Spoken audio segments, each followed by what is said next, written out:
What's up guys? My name's Costas from FS Performance Engineering, and today we're installing the rear console center trim for the Subaru WRX VB. Let's get to work. Start by doing a dry fit. Take your carbon fiber trim and overlay it where you plan on mounting it.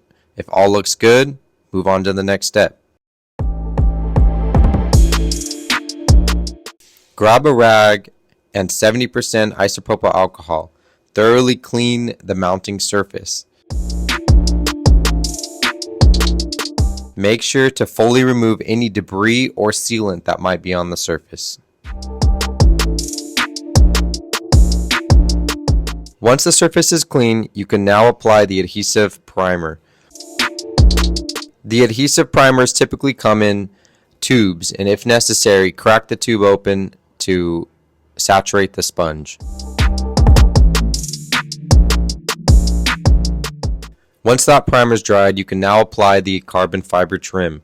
Peel off the red backing and position it exactly where you want to apply the part.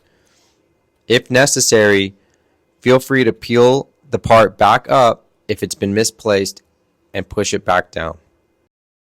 Make sure there's a full seal between the carbon fiber part and where you are mounting it.